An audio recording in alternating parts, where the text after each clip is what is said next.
In the next section of this video course, we will talk about social media growth basics, and those are really some techniques and strategies you can use. We really want to cover those because those are important when you're setting up your own configuration file. You need to know what kind of interactions you can do and what works. You've probably heard of growth hacking before. One of those strategies is posting regularly. And by regular posting, I mean having specific times, specific days when your audience knows that you will be releasing a post. And in the best case, it's not posting once or twice a week or even only a few times a month, but it's posting every day. And in maybe the best case, you're going to post twice a day. This always depends on your audience. You can use several platforms out there that will give you a look inside your audience and make you understand your audience a little bit better. One of those tools is called Square Login, and you can see it up here, Square Login, and this is free to use as far as I know. It's not my favorite tool, but it has this nice community interactions and best time to post analytics here. This really helps us get an insight on when to post. So looking at the top left corner here, we have best time to post in the last 90 days.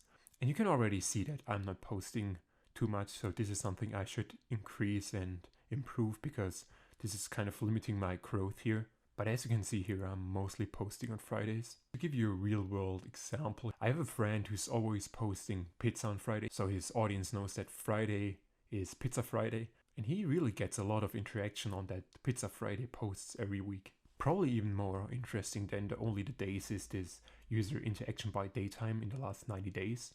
You can see that in the evening at 9 p.m. way more people actually do interact with your content.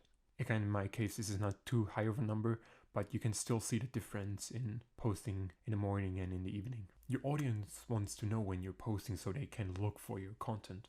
Since the Instagram algorithm update recently, we can see a change in the feed history. It changed from being in chronological order to now being by interest. So if you only post very little, you won't be too visible to your audience. If other people don't interact with your content won't be visible in their feed anymore.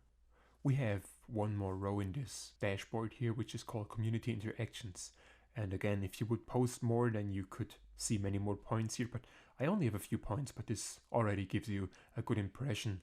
The y-axis shows us Monday till Sunday, and the x-axis shows us the time from 12 a.m. to 11 p.m. If you look at Friday here, you can see that 10 a.m. is much better than posting at 8 or 9 p.m.